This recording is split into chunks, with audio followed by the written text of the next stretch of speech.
From beautiful downtown Millheim, in the smack dab center of the Keystone State, this is Lou Bryson with Seen Through a Glass, the podcast that's mostly about food and drink in central Pennsylvania. Welcome to episode 44, Clarion's 3 Breweries. The little college town of Clarion, the county seat of Clarion County with a population of about 4,000 souls, has 2 breweries. A third is just 5 minutes away, and that, my friends, seemed like a reason for an episode. Before we start that episode, though, I do need to explain where I've been, and to apologize for my absence. In the last episode, I told you that it was a week late because my mother had unexpectedly gone into the hospital. I dropped everything and went to Lancaster to be with her. She seemed to recover a bit, so I went home to recharge and see the family, and got that last episode done. I was planning to ram through another episode, this episode, and have it out on the 25th of July.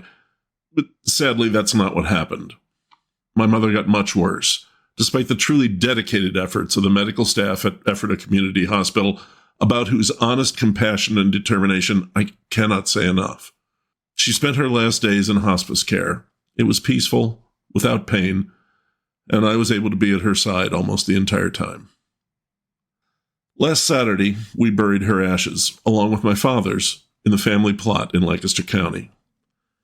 My son lowered them into the rich earth, and we said goodbye. And then we went in the church for a luncheon. And I'll have more to say about that in a bit. But add into that personal tragedy the book project that I'm trying to get caught up with for an October 1st deadline, a major COVID resurgence in our area, and getting 2 new corgi puppies.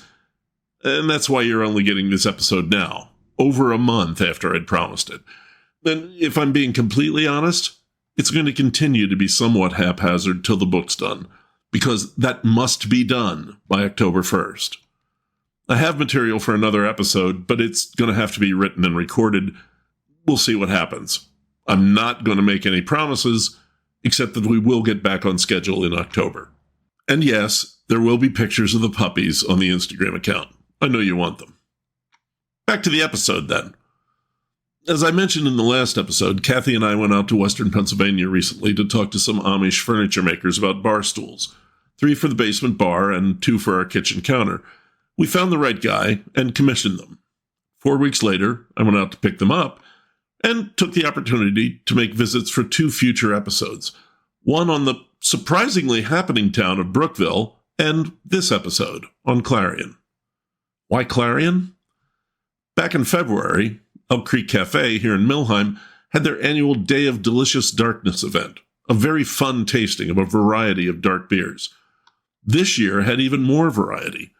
The head brewer, Tim Yarrington, who I interviewed back in episode 8, has been teaching a brewing diploma course at the Pennsylvania College of Technology up in Williamsport, and he invited some of his graduates to bring beers from the breweries where they worked.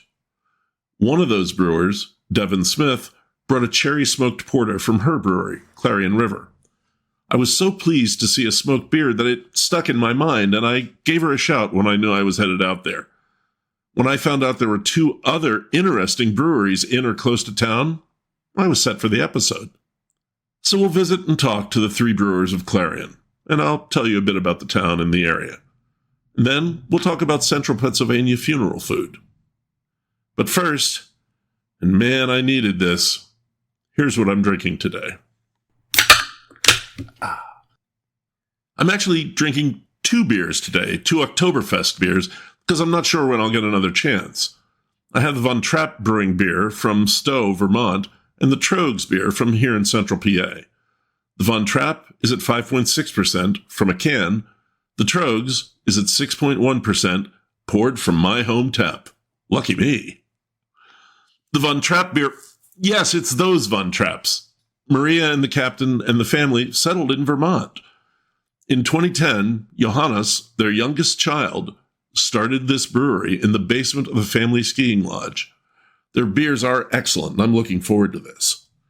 I'll be honest with you, I poured this beer over 5 minutes ago. It still has a head. This is a lighter gold, kind of a little bit ruddy, got a little bit of red to it, and it has that delicious bready, malty smell to it. let's get right in it. You know, this isn't the first one of these I've had, I'll be honest. But friends of mine who make a thing every year of tasting all the Oktoberfests said that this is one of the best this year, and I have to agree. And it has almost everything I'm looking for. It's slightly creamy. It's malty, but it has a backbone of bitterness to it, just there almost below the surface. It's clean. There's a very nice finish on it. Having a little more. A little more. It's not heavy, but it's not a beer I would describe as crisp. It's a beer I would describe as, well-rounded. This is the thing about Oktoberfest beers. When they're good, they just draw you into another sip. I've had 4 or 5 drinks of this now. It's just that good. This is a fine beer. Find it if you can. And, honestly, if you can't, grab any other of the Von Trapp lagers. They're phenomenal. They're really, really very good. Now, the Tröegs Oktoberfest, the Tröegs Brewery, also a family operation, if not quite as storied a family, really needs no introduction to Central PA, or probably to any of you listening far away. They started brewing in 1996, and like the Von Trapps, they've always liked lagers. The two breweries have a lot of collegial respect for each other and did a collaborative Dunkelweizen beer earlier this year. This Oktoberfest was what we had on tap after my mom's funeral. It was her favorite style of beer, and I was glad I could get it. Let's have a sip. Now, you can't see this, but the two beers are different. They're almost in two different Oktoberfest styles. Tröegs is significantly more, coppery, deeper color. I don't want to say brown because it's not, but it's a darker gold. This is more what American beer geeks over the last 30 years think of when they think of Oktoberfest, where the actual beer served at Oktoberfest has gone quite a bit lighter in color, really reflected more in the Von Trapp style. Here in America, we still like an amber Oktoberfest, largely. And the Tröegs beer falls into that. It's a little bit fuller than the Von Trapp, but still every bit as clean and refreshing. And again, it has that, wow, boy, let's have another. And I gotta say, we did. Oktoberfests are a great beer for sitting out in the early autumn sun and just enjoying yourself and enjoying life. They are some of my favorite beers for events, especially family events or events with good friends. Oktoberfest beer is oddly suited for, I don't know, group drinking, I guess. It is full of that elusive German quality of Gemütlichkeit, the kind of, I don't know, atmosphere of wonderful togetherness. It doesn't really translate, but this is it in a glass. Both of these are Gemütlichkeit in a glass. That's an overused simile, but wow, I'm going to go with it. Grab either one of those if you still see it. Honestly, go out and get any Oktoberfest beer. I haven't had a bad one. I think these are exceptional this year, and they do vary from year to year. I don't care what the brewers say. We drinkers agree. And this is a good year. Now, before we run off to Clarion, here's your smack dab in the center, sponsored by the Happy Valley Adventure Bureau. We're going to be talking about Pennsylvania Dutch food later, and Pennsylvania celebrates the Dutch culture in several large folk festivals. The Gossenhappen Folk Festival in Perkiomen is very history-oriented. The Kutztown Folk Festival is an enormous 9-day annual event that claims to be the oldest folklife festival in America. Here in Center County, we have the Dutch Fall Fest in Aaronsburg. Yes, in the tiny town of Aaronsburg, even smaller than Milheim, on October 5th and 6th from 10 to 5 both days. There are live bands each day, quilt raffles, and craft demonstrations. You can tour the Historical Society in town and see their collection of antiques. And yes, of course, there is plenty of great Pennsylvania Dutch food at the Dutch Fall Fest. Sticky buns, ham pot pie, hot sausage sandwiches, fresh cut French fries, and delicious fresh-made soups. The town's shops will be open, there's plenty of free parking, and there's a definite Dutchy feeling in the crisp fall air.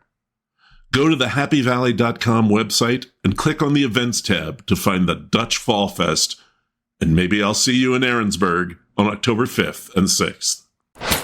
Clarion and Clarion County are centered on the Clarion River.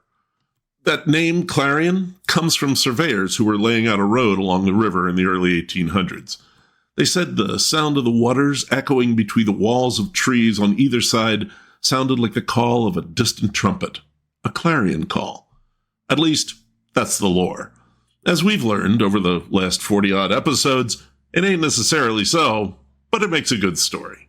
Anyway, the Clarion River runs 110 miles across the county, emptying into the Allegheny River just south of Foxburg. I mention Foxburg for two reasons. I went to Foxburg with Kathy about 15 years ago to visit a short-lived brew pub there. The beer wasn't very good, but the grilled lamb was excellent, and the view down the Allegheny River was inspiring. The other reason I bring this up is that Foxburg, this tiny town deep in the woods, is home to the Foxburg Country Club, a 9-hole golf course that is recognized as the oldest American golf course in continuous use, having opened in 1887, right there in Clarion County. Now, the first white settlement in the area was in 1801, but Clarion County wasn't erected, to use the legal term, from parts of Armstrong and Venango counties until 1839. The county seat of Clarion was laid out in that year, but it was a survey of dense pine woods, held to be good hunting ground. There was only one building in what would become the town of Clarion at that time. I assumed that early Clarion County's economy was based on timber and maybe furs. Well, timber, yes, because the Clarion River provided a ready route to the markets in Pittsburgh. But Clarion also was a center of iron ore mining and smelting, with various furnaces that dotted the area. In the late 1800s, Clarion would be part of the Pennsylvania oil fields, expanding from nearby Titusville.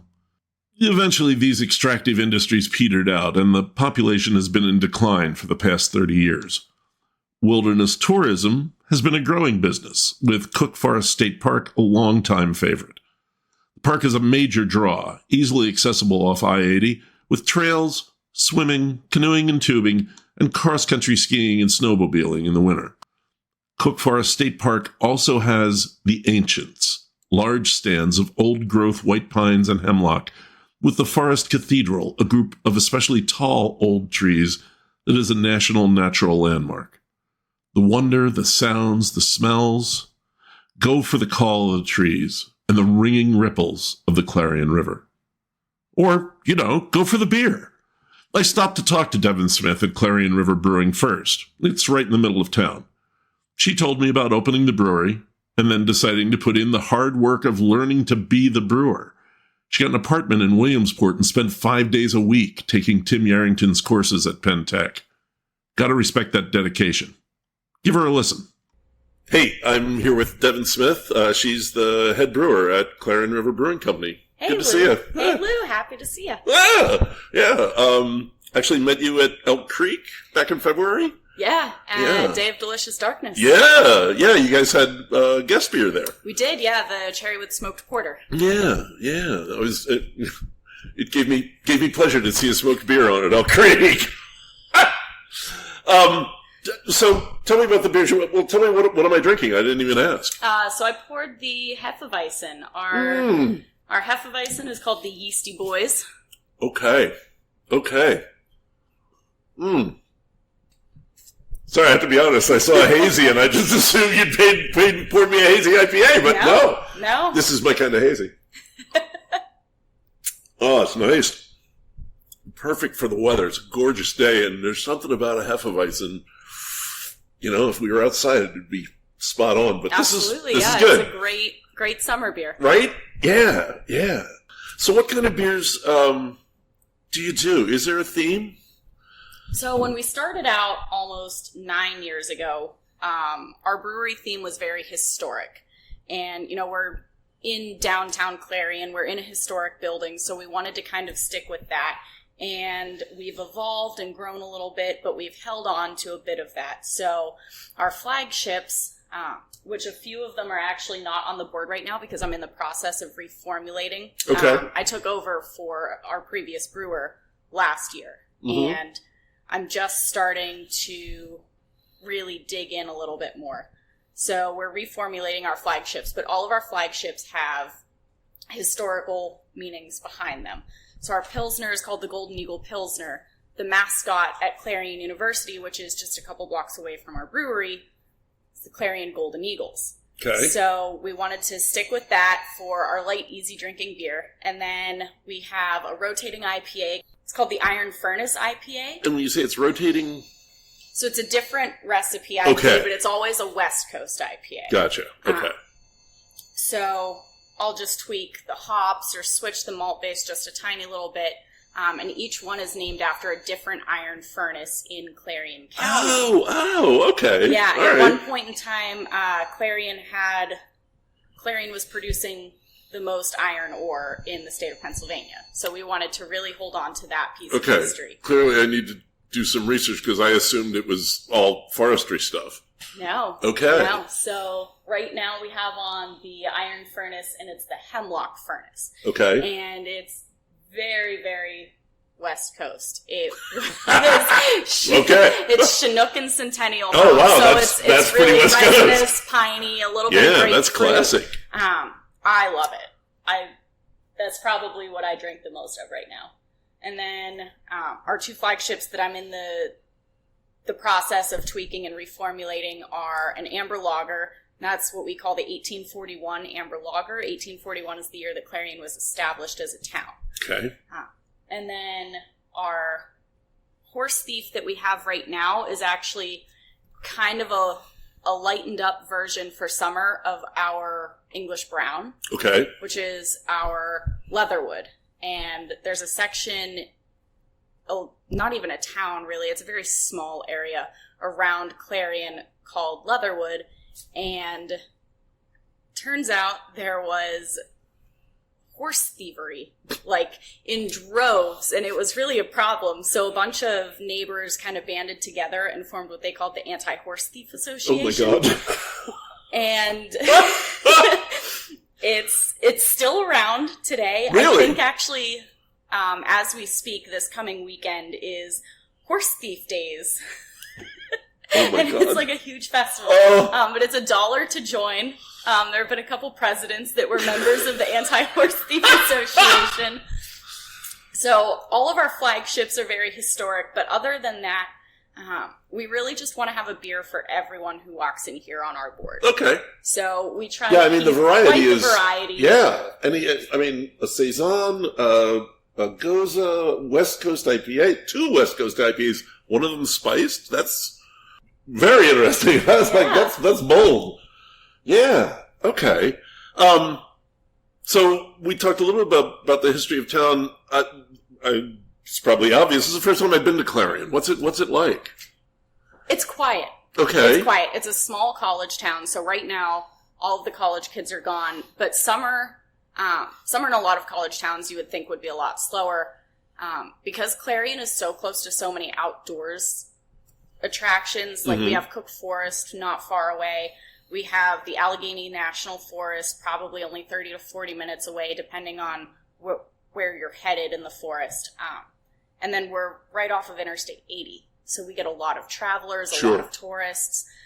So summer actually picks up for us, which is the opposite of what you would think with a college town. Right. But because of tourism and travel, we pick up. Okay. Yeah. Well, that's cool. Do you have a feel for, actually I never asked. Are you from the area or are you... Close-ish. I grew up about 45 minutes away. Okay. Came here for college and then stayed afterwards. Okay. All right.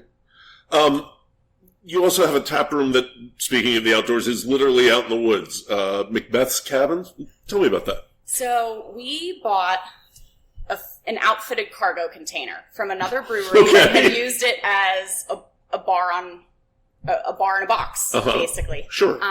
So there's actually an insulated, refrigerated unit in the cargo container. Okay. And it's kind of like split in half diagonally. And there's taps on the wall so we can pour draft beer. Okay. We have like a bar rail around the outside of it with bar stools. There's a deck in front of it, and we're probably 100 feet from the Clarion River. So you can get your beer, walk out, hang out in the river. There's picnic tables nearby. And it's a cool little, almost like a compound. There is one gas station in all of Cook Forest. And they have the gas station and convenience store. There's a winery, a barbecue place, and us. So when people want to get away from camp, they can see us. Okay. Wow. What's the season on that? We run weekends, Memorial Day through Labor Day. Okay. Sorry, that sounds like a lot of fun. Yeah, it is. It is. And we're really close to a couple different kayak and canoe rentals. And we're right across the bridge from the pullout spot for the kayaks and canoes. Oh. So, I mean, we're within walking distance perfect. of canoe and kayak rentals. Cool. It's great. Yeah, it is. I saw you were at the Pink Boots Society meeting in Philly. I saw it on social media. It's the Association of Women's Brewers. What did you do there? What did you experience? And I hate to ask, it's an old question, but it's still a valid question. What's it like being a woman in craft brewing? No, it's definitely a valid question. I kind of hate that it is, but I know. Yeah. I know. I had no idea what to expect going into the national conference of the Pink Boots Society. I've done local events with my chapter in Pittsburgh, but that's about it. And I got there, and there were so many incredible women in the industry, and they were, if they weren't just attending, they were speaking. Right. And they were giving presentations. I didn't sit in on a single session that wasn't a woman or non-binary speaking. Okay. Which was incredible. Yes. No offense, but, pretty much everywhere you go. Yep. It's a straight white man on the stage. Yep. Yeah. Yep. So, it was pretty cool to see that many women being presented as professionals in their industry, because they are. Mm-hmm. Like I did a sensory panel with Tessa Shillity from Yakima Chief, and it was phenomenal. They had a ton of variety within their sessions as well. So there was the sensory one with Tessa on hops. There was another one where we talked about how to be featured in national media and how to present yourself to the media, which was really cool. Yeah. There was one on preventative maintenance where the maintenance lead from Stone came out and gave a talk, talking about how they schedule preventative maintenance and what they do. And then my favorite, as you mentioned earlier, the West Coast IPA that's spiced with rosemary, there was actually a session on brewing with botanicals. Oh, okay. Which was really fascinating. Mm-hmm. We talked a lot about a couple different herbs and botanicals and then how to incorporate them into your beverages, which was really fascinating to me because that's something I'm passionate about. There was a lot of networking, too. We had social events planned every single night of the conference. Great. We kind of hopped around. We went to a couple different breweries. We were at Philadelphia Distilling, where they make Blue Coat. Yep. And everything was fantastic. Like, there was nobody that wouldn't go out of their way to talk to you, which I really liked. And then, as far as what it's like to be a woman in the brewing industry, it's gritty. There's really no other way I can put it. It's gritty. I mean, it's gritty, dirty work, but for us, it's kind of a point where you have to dig your heels in a little bit more in order to be respected in the industry, which, Pink Boots has done a lot of phenomenal work already, but there's still more work to be done. We're not done yet, because I still have to dig my heels in harder to get the same respect as a male colleague that would have potentially the same experiences. And yet they automatically get... Yep. Yeah. Yeah. Yeah. So, really the only word I can say is it's gritty. Awesome. That's all I got. Thank you. Absolutely. Thank you. Beautiful place. Thank you. Yeah. Thank you. All right. Then I popped over a few blocks to Mechanistic Brewing, where they were working on the outdoor seating area, which is a big part of the brewery's draw. I'll let George Alexander explain. He and his beers and I had a great conversation. Hey, I'm here with George Alexander at Mechanistic Brewing. He's a co-founder and brewer in Clarion, Pennsylvania. How you doing? I'm doing well. Thanks for having me, Lou. Oh, my pleasure. It's great to be here. I mean, to be honest, it's just such a fantastic day. I wouldn't have minded just driving out here for the drive. Yes, yeah. We miss summer. Like, it takes a long time to come around, but we enjoy it when it's here. Oh, boy, it's great. Yeah. I mean, you and I were just talking before how much we just love this part of the world. It's gorgeous. Yeah. We, my wife and I both moved around. We grew up here, both moved around before we came back.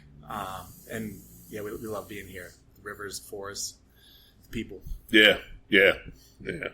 So, first question I had was, what's in a name? Why Mechanistic Brewing, and what does it mean? Yes, we get asked that quite a bit. I'll bet.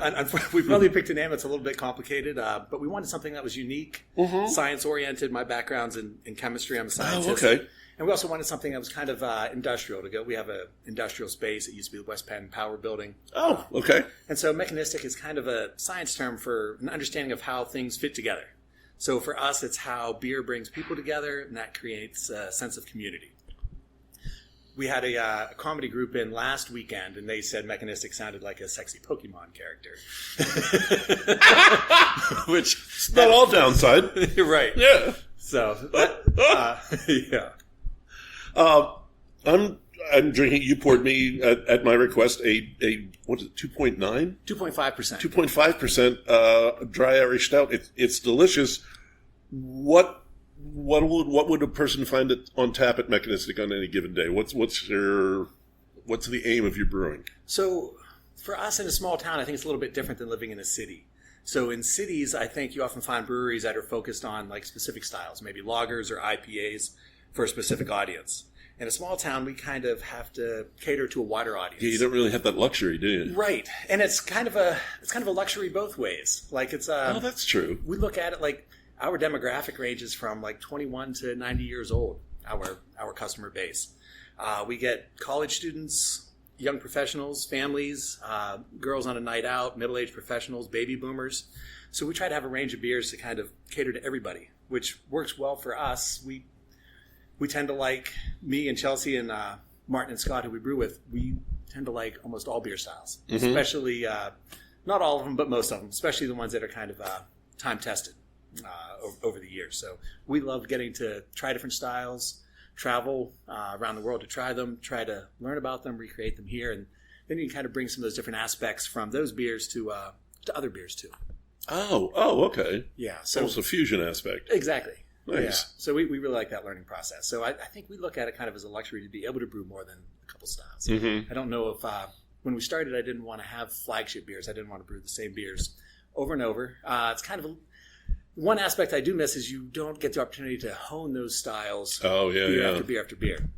For us, a lot of times we just brew one style once a year, each style once a year. So we break up the beers by we have a couple light beers, then a hoppy beer, an amber beer, dark beer, and a sour and fruity beer that we rotate through. And we try to mix up the yeast styles too. The yeast really contributes a lot of the flavor. Yeah. So we try to have something that's overlooked. Yes. And at our size, we're only 3.5 barrels, so we're really small. So we will try to rotate the yeast strains like geographically. Try to have like an American ale strain, a German lager strain, and a British ale strain, like to try to mix up the flavors a little bit. Great. You said you were both from the area. Why did you come back? So yeah, we kind of both bounced around. I grew up in a neighboring town of Brookville. Chelsea grew up in Clarion. After college, I moved out west to the mountains before coming back to Pennsylvania to grad school at Penn State. Then lived in England for a couple of years during grad school. Chelsea lived in South America and Argentina and Chile. Oh my gosh! For a couple of years. Okay. Then we started dating when we were. I was in England and she was in Chile, and we decided. Yeah, but so sorry, I thought my wife and I were dating when I was in DC and she was Connecticut, and I thought that was long distance. Yeah, dang. So we decided we wanted to be closer. So we moved back to the U.S. I started an internship at the U.S. Nuclear Regulatory Commission. in 2008, and we stayed there for... And that was in D.C.? In D.C., yes. Uh-huh. Yep. So we stayed there for a number of years. Then when our first daughter was on the way, Chelsea, who does all of our finances, realized we couldn't afford to stay. So D.C.'s not cheap. Not cheap. We were visiting home, and we would stop and look at realty offices, and there was signs, and there was a Victorian home for $129,000. DC at the time, rental spaces were a car parking spot was $50,000. Yeah. So, yeah, I spoke to my boss, and he said I could work remote. Wow! And both of our families are here, so it was a great opportunity to come back, be close to family. Mm-hmm. We had some anxiety of moving back to a small town. We were afraid we wouldn't meet any like-minded people. Coming from DC, there were a ton of young people around. Sure. But we only met one couple in all of our 6 years in DC. Coming home to... You never run into the same people twice. Passing them on the highway, you're not really building relationships. Right. Or at the DMV. So, although you're usually there for quite a while, aren't you? Yeah, you might... Yeah. So when we came back, we started bumping into people multiple times and building these relationships, and realized we wanted to have a place to bring so many amazing people together. So we just wanted another space for that. Was kind of the motivation behind this. Okay, so that's leads right into my wind-up question. I haven't been here before, but I've been looking at your website and social media, and really picked up a community vibe. Something that you're working on creating community through beer and food and music. How's that working out? It's been more amazing than we had expected. We really wanted that a local community place, and we've met so many people, and seeing people come together has been amazing. It's kind of one of those things that's hard to understand. Like, beer and civilization have kind of evolved hand in hand for thousands of years, and it's just awesome to kind of see it bring people together. So our place is family friendly, dog friendly. People it's kind of like almost like people's backyard. They just come and hang out. You've got a beautiful beer garden area. Oh, thanks. And it's continually we're constantly trying to improve it. We've got our brew team kind of working on the space as we speak. Oh, okay. So we're constantly trying to expand it. I think beer is just different than other beverages. Like, there's so many amazing beverages, wine and bourbon and cognac and things like that, but it's different than beer. Like, those are often the focal point. That is the activity. Mm-hmm. Beer is often kind of just a background note, and getting together with friends and family is kind of the focal point. Yeah. And it's amazing to see that where people aren't coming here a lot of times to drink the beer, they're coming to hang out with their friends and family, which is awesome to see. And the beer is the fun thing to do while you're here. Right. Yeah. And they enjoy that, so that's amazing. But the community was kind of the first, that was the goal. I think about that when you said that beer and civilization kind of went hand in hand. I mean, there's been a lot of ink spilled on that. How beer may have been responsible for agriculture. Right. Yeah, it's not clear. And it's just kind of no. It's just kind of. I mean, we're just kind of spinning at this point. It's kind of nice to know that that beer's run isn't over. Right. It still works. Yeah. When we both lived in different. Out west or South America or Europe, we noticed there were, especially in Spain, they had these town squares, plazas, where the communities would come and get together. Yeah. And we would sit with our friends in these plazas in their small towns, and the whole town would be there. And I think even though, like, the beer culture kind of ebbs and flows, and I feel like the teens, beer was really all the rage. Like, there was just more and more breweries popping up. I think it's kind of settling down a little bit from that. I think it's becoming a little bit more mature. Well, and pandemic had some effect too. That changed some habits too. Yeah. I know actually. We're in Milheim at Elk Creek. They started doing outdoor stuff a lot more because you could, right? And people don't want it to go away. Yeah. So we're still having an outdoor. And people love it. Get together. They, dogs run around, kids run around. Yes. Yeah, and everybody's having a beer. All the adults are having That's right. That's right. It's great to see kids playing. We have games for kids, and seeing the kids run around, parents getting to relax and have a beer and let the kids play together. So, yeah. That's been fun. Yeah. Okay. Wow. I feel all like golden and glowing here. Things are working. Thank you, George. I appreciate it. Yeah, thanks for your time, Lou. I appreciate you coming out. Okay. It was a beautiful sunny day, not too hot, just a bit breezy, so it was appropriate to head out of town to the country. I drove across the gorge of the Clarion River and quickly got into grassy open fields. And just as I saw that tall green wall of the forest ahead of me again, there was Lost in the Wilds Brewing. Jared Griebler was cleaning, something that's about a third of the job of a brewer and more like half the job of a brewer-owner, so he was happy to take a break to talk. I'm sorry about the mowing in the background that starts about 2 minutes in. Hey, I'm here with Jared Gribble at Lost in the Wilds Brewing in Shippenville, Pennsylvania. You're you co-owner with your wife? Yeah, my wife Mallory and I own the brewery. Been in business for 4 years now. So, it's just kind of been a nice small operation, but we've been growing rather quickly over the 4 years, and so it's just been a good time so far. Yeah. Let's put the beer aside for a sec and talk about the other part, not the brewing, but the Lost in the Wilds. I mean, you aren't in a dirt road, but like you said, there's woods right there, there's bike trail there. How did you wind up here? So as we're not as, off the beaten path as the name may suggest.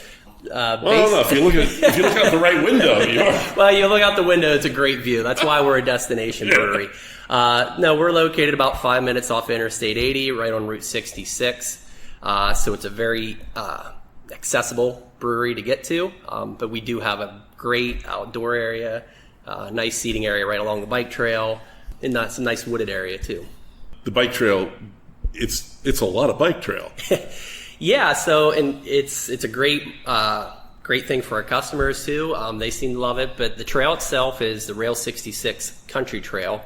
Currently in the Clarion County, Forest County area, I believe there's right around 30 miles of paved bike trail. That's a 4-season trail. People can bike, cross-country ski, do a little walking. And so that trail is actually maybe 40, 50 yards off of our patio. And that actually forms the back border of our property. So very nice. It's, very easy in and out. You can hit the trail and having a beer with on the patio with the food trucks and stuff like that. So it goes really well together. Yeah. All right, now we can talk about beer. Awesome. Yeah, that's why we're here.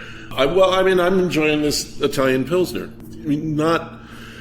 I'm looking at your beer list: brown ale, hazy IPA, mango peach apricot sour, the Italian Pilsner, tangerine wheat, dry Irish stout, porter, IPA, Goza. Is there a rhyme or reason to this? There is. Okay. So here is the big deal about our beer list. When my wife Mallory and I started our brewery, we really didn't want to have, the 6 to 8 flagship beers that you got for the last 4 years. We always wanted to have, and we kind of have a mindset of, if the beer proves itself to be a good beer and it sells well, we're going to keep some of it on, but we're always throwing something new against it just to see what can maybe take a new spot or be a good winner. The big thing is with the variety on the beer list is because of where we are located, our customer base is so diverse. We have the locals we have some locals that are big craft beer fans, but we also have the people who have been more, into the more, I hate to say domestic, Miller, Bud, Coors type of beers. And nothing wrong with that. We want to be welcoming to everyone. But if they want to come out and support a local business, more power to them. Yeah, and they're great. And they helped us through a lot, and those are a great, solid customer base. The big kicker to this, though, is the market that we pull from. So basically what we rule of thumb think of is basically a 2-hour radius of our location is what we have really seen as our mass customer base. So you're looking Penn State down to Pittsburgh, out to Cleveland, Columbus, Erie, and kind of into the southern tier of New York. Mm-hmm. Mainly because we have the Allegheny National Forest, Cook Forest State Park. We get a lot of travelers coming for, summertime vacations or seasonal camps. So with that being said, we have all kinds of beer drinkers coming through that door every weekend. And it can be a guy who loves a true, dry Irish stout that we have on nitrogen, or we have the people who like more of these fruited sours, and so really we have to hit all those marks just so we can kind of have something for you. I gotta say, I've been doing this for a year and a half, a little over a year and a half now, and I can probably count on the fingers of one hand the number of places I've been in that have a brown ale. Yeah, that's my favorite. Nice. That one has been on for 4 years. That was one of the first beers we ever made. It has a really good following. Now, like I said, it's probably not that big IPA market that you're seeing across the beer scene right now. But the brown ale has a really good fan base here. It's a little bit of the small distribution we do. Some of that goes out there. But if you do notice, you'll see on the bottom of the tap list, there's a beer called the Muddy Trail. I saw that. I wanted to ask you about that. That's a blend. That's actually it's about a 70-30, and it's really how the bartender's pouring it at the time. Okay. But really, it's 2 parts of our brown ale, and then we're going to bring a porter in. And, porter is another beer that you don't see a heck of a lot of. Well, and not a blend I would think of. But I'll tell you what. So it takes that really nice. Our brown ale has bit of a nut brown, it's got a nice body, some caramel malt, it's got a little bit of malty backbone to it, but you're not getting those dark roast chocolates or anything real roasty to it. And it was, kind of by an accident, we had a mislabeled Crowler can that I thought was a brown ale, and I said, hand me that thing, I'll drink it, and I dumped it into half of a cup of brown ale that I had, and it was a porter. So we blended right there, and I said, hey, that's actually pretty good. And so then I had some customers coming in, and they're like, and they were buying them separately, and the one guy said, he goes, I like to blend it. And I said, I did that myself last week, and I didn't tell him the full accident story. And he goes, yeah, it's kind of a muddy look, and I said, yeah, we'll call it Muddy Trail, and man, it's stuck. So, and it's a very popular beer. We move a lot of it. So it's fun, it gives you 2 different beers on your list, creates a 3rd beer option. And customers like that because you don't see it all over the place for blending. So it's worked well. You have a lot of outdoor area. You have what, the patio, I don't know, what's that, the woods? Yeah, call it a grove, I guess. I don't know, a grove of trees there. And then the big pavilion out back. That's all great, and I'm looking forward to coming up here and enjoying it. Unfortunately, I'm here and you're closed today. But in the winter, what do you do? So, and to be honest with you, our customer base does shrink a decent amount because you're not having as many vacationers coming to cook for us. So you're losing a bit of a market there. Okay. We're busier than I thought we were going to be, to be honest with you. It stays pretty busy. But so we're in our tap room here. You're going to see, I think we're 40 to 50 seats, something like that. And we've had a couple events in here where we've held 40 to 50 people. It gets a little tight sometimes, but it's not too bad. But the one thing you'll notice of how we tried to design this tap room, this building is brand new. We built this out when there was never anything here, basically. And one of the ideas of what we tried to do is have as much light and open space. So this big garage door you see with all the windows here, in the wintertime, the floor is heated, so you can sit in here with a nice toasty floor, having a pint of beer, and you'll look out these glass garage doors, and you'll just see the snowflakes coming down on the pine trees and out through the forest, and it's a beautiful scene. Gotta be. You'll see it on, if you look into some of our social media and stuff like that, you can see some pictures. But that being said, yes, it is limited space, but we get a good Saturday afternoon full of people, and then might tame down a little bit Saturday night. More of the locals just kind of out after dinner having a beer.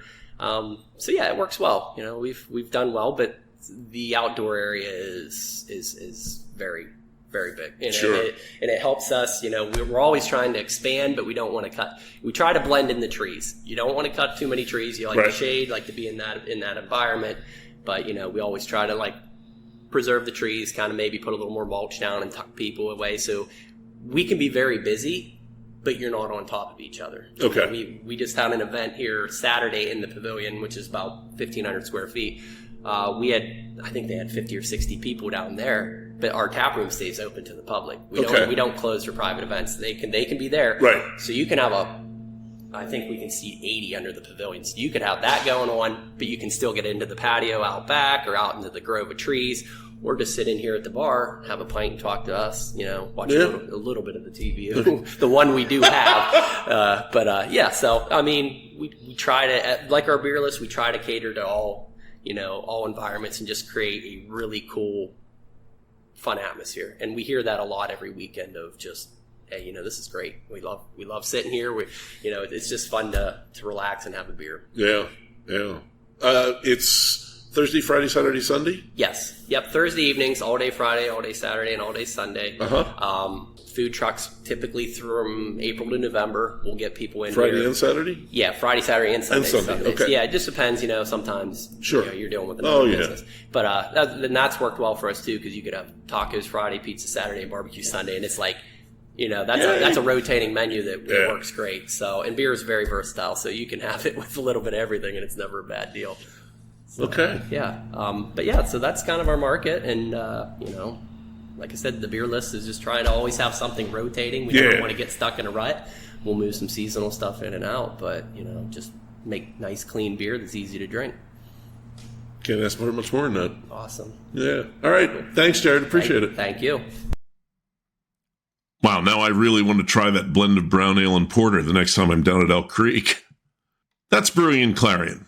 I hope you'll consider stopping the next time you're passing through for the beer or the wilds or those magnificent old-growth trees.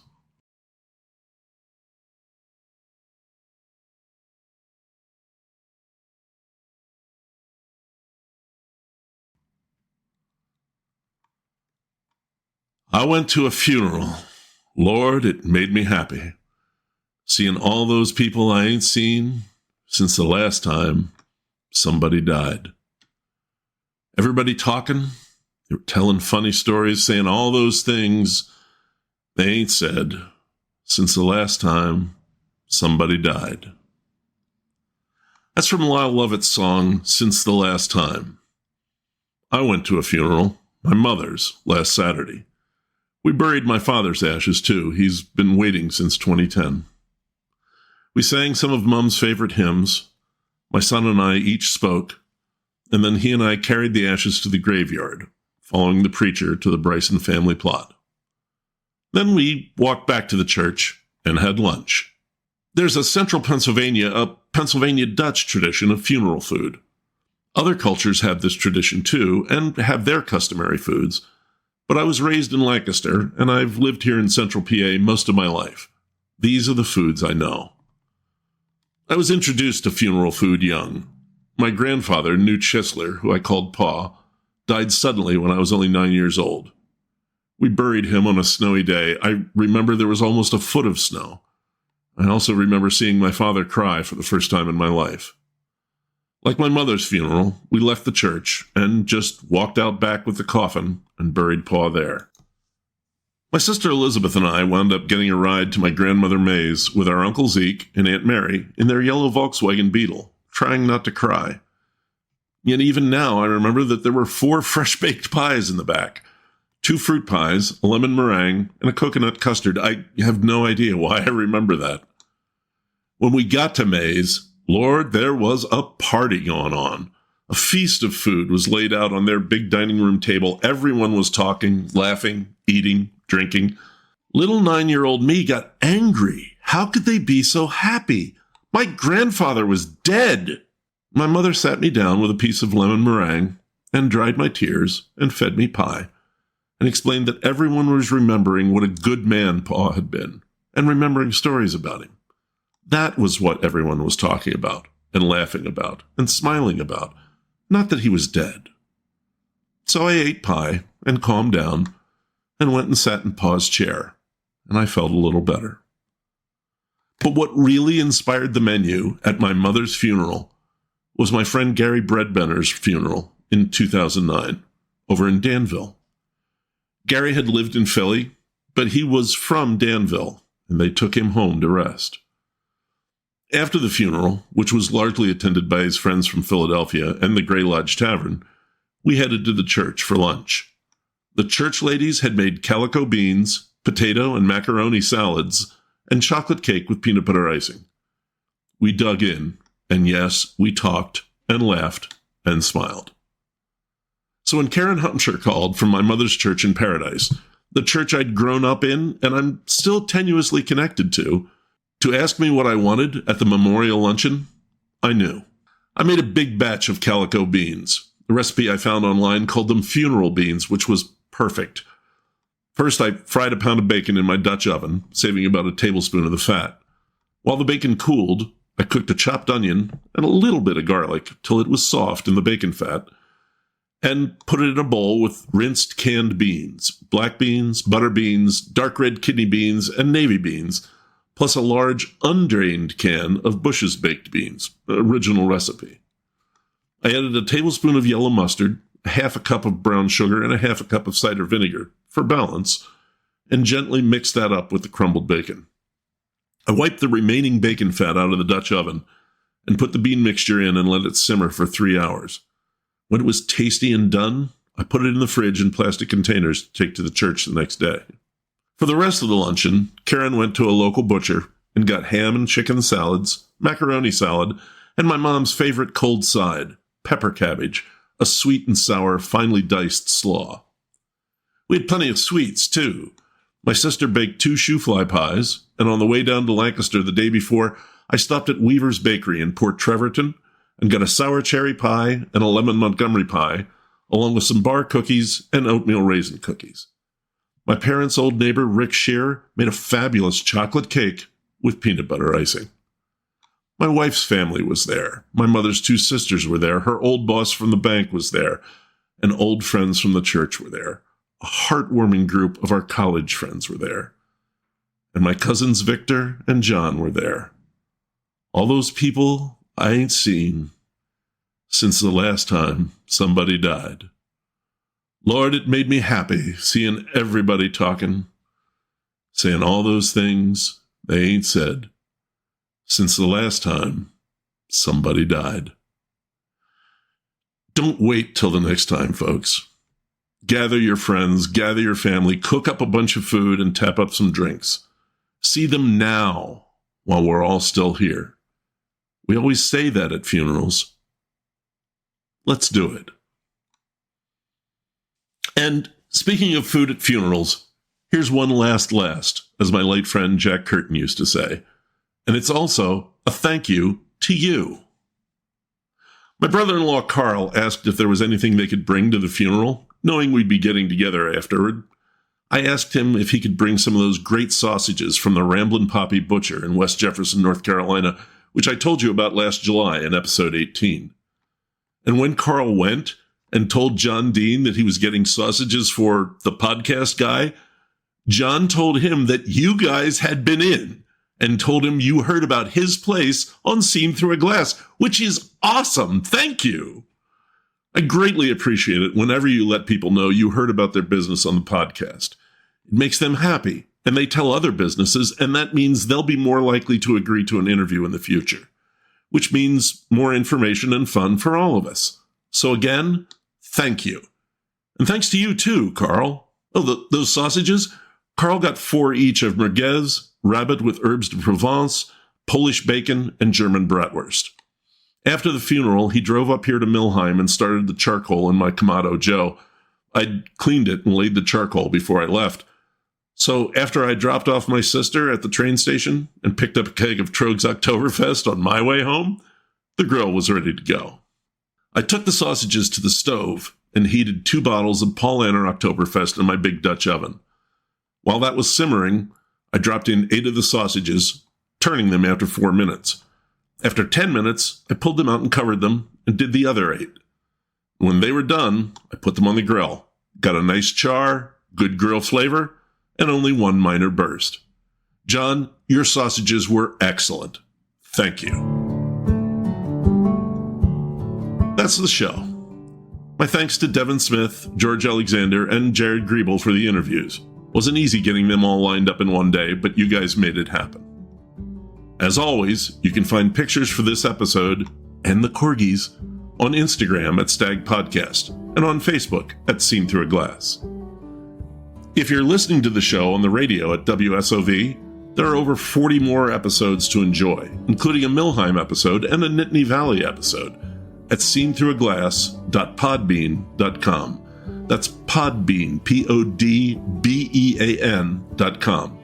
Or you can find us on Spotify or Apple Podcasts. If you'd like to toss a bit in my hat to keep the show going, I have a coffee button in my Instagram link tree, that's at Stag Podcast, and on the Facebook page. It's an easy way to drop me a few bucks online to help keep this going. And to those of you who recently donated, thank you. I came across this interesting golf fact while checking on the Foxburg Country Club. Left-handers make up 10 to 12% of the population, including my wife, but only about 5 to 7% of golfers play left-handed. Except in Canada, where 30% of golfers play left-handed. Maybe it's because of hockey. Nearly 2/3 of Canadian hockey players stick handle and shoot left-handed. I guess some of them retire and become golf pros. It's definitely different up there. The next episode, well, I'll be honest, I don't know what it's going to be, and I'm not really sure when it's going to happen. The book's going to eat up all my time. Maybe I'll just drop in and talk about what it's like writing a book and about a visit to an old favorite sandwich shop that I made recently. We'll see. And then, before we all know it, it's going to be my favorite month, October, and the book will be done, God willing, and we'll get back on schedule. Until then, thanks for listening. This is Lou Bryson on Seen Through a Glass from the smack dab center of the Keystone State.